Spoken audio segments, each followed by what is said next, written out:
Welcome to my viewers. آج topic ہوگا میرا منصب دائری دعویٰ۔ یہ بیان کروں گا اس کی یعنی نو ون شوڈ بی اے جج ان ہز اون کیس یا کاز،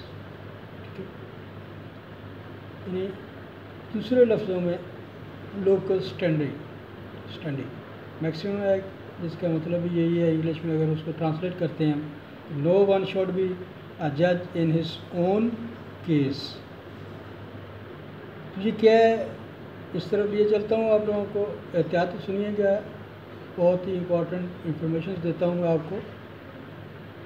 حوصلہ افزائی بھی کیا کیجیے گا، سبسکرائب کیا کیجیے میرے چینل کو، لائک بھی کریں، کمنٹس پہ آپ لکھ سکتے ہیں، بتا سکتے ہیں مجھے کہ ہمیں یہ چیز یہ بات کس طرح ہے، یا مجھے فون کر لیجیے گا، فون پہ بھی میں آپ کو انشاءاللہ ہیلپ فل ثابت ہوں گا آپ کے لیے۔ اچھا، تو منصب دائری دعویٰ عام طور پر یہ اصول طے شدہ ہے کہ ہر شخص کارروائی کرنے کا حق رکھتا ہے، تاہم دیکھنا یہ ہوتا ہے کہ کیا کوئی وجہ ہے یا ایسی کون سی وجہ ہے کہ ایک شخص عدالت یا ٹریبونل کے روبرو سائل بن کر آیا ہے۔ متاثرہ یا ستم رسیدہ شخص کو کارروائی کا حق حاصل ہوتا ہے۔ یہ کہا جا سکتا ہے کہ ہر ایسے شخص کو جو متاثرہ یا ستم رسیدہ ہو، کارروائی کا حق حاصل ہونا چاہیے۔ عدالت یا ٹریبونل اس امر کا تعین کرتا ہے کہ کوئی شخص حقیقتاً متاثرہ یا ستم رسیدہ ہے یا نہیں۔ اگر جواب منفی میں ہے تو ایسا شخص کارروائی کا حق نہیں رکھتا، اور اگر جواب مثبت ہے تو پھر ایسے شخص کو کارروائی کا حق حاصل ہے۔ عدالت یا ٹریبونل دیکھتا ہے کہ کوئی ایسا شخص اپیل دائر نہیں کر سکتا جو عدالت ماتحت کے روبرو فریق نہ ہو۔ البتہ ایسے شخص کو ایسی صورت میں اپیل دائر کرنے کی اجازت دی سکتی ہے جو ایسے فیصلہ سے کسی طور پر متاثر ہوا ہو۔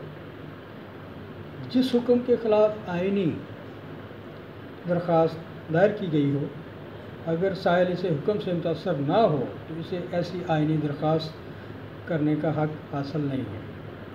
کوئی شخص جو کسی پبلک آفیسر کی طرف سے فرائض کی قانون کی ادائیگی میں مفاد رکھتا ہو، اور اسی صورت میں کارروائی کرنے کا حق رکھتا ہے جب ایسے فرائض پر مطابق قانون سر انجام نہ دیے گئے۔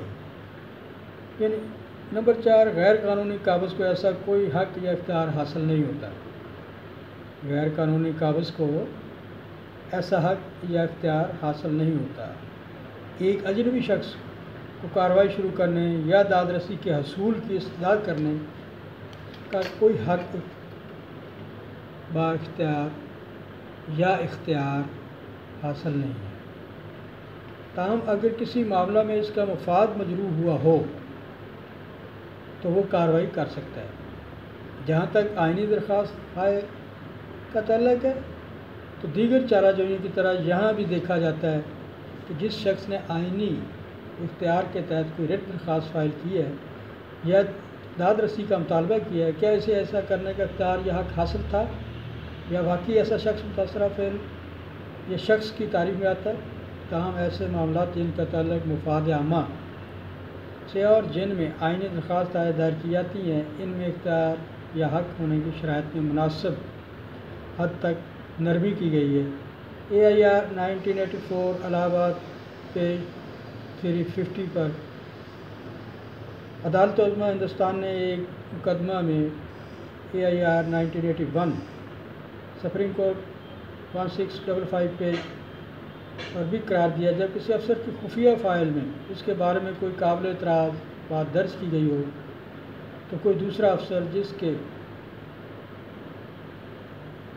ترقی کے احکامات اس صورت میں متاثر ہوتے ہوں، کارروائی کا حق رکھتا ہے۔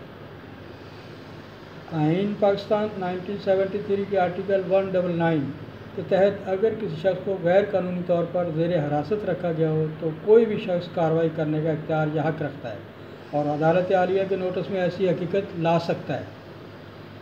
ایسی صورت میں ہر شخص متاثرہ قرار دیا گیا ہے۔ جہاں ایک غیر قانون ملکی خاتون کو اس کے بچے کی حوالگی کا معاملہ تھا تو عدالت نے قرار دیا کہ ریفرنس آپ کو میں دے رہا ہوں PLD 1995 لاہور پیج 151 پر حقوق انسانی کی تنظیم کا ڈائریکٹر اور درخواست گزار نے کارروائی عمل میں لانے کا حق رکھتا تھا، خصوصاً ایسی صورت میں جب کہ ایسی خاتون نے اس بارے میں اپنا بیان حلفی بھی داخل کیا تھا۔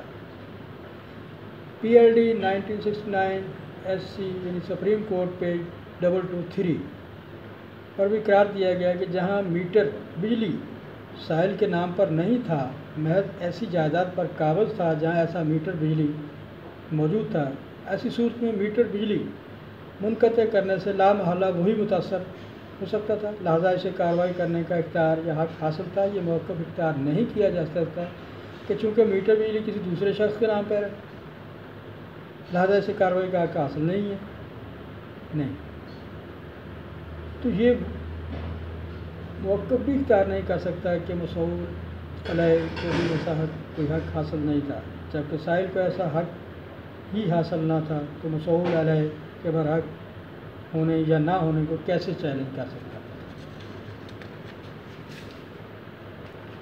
یہ آج کا میرا ٹاپک ہے۔ اللہ حافظ۔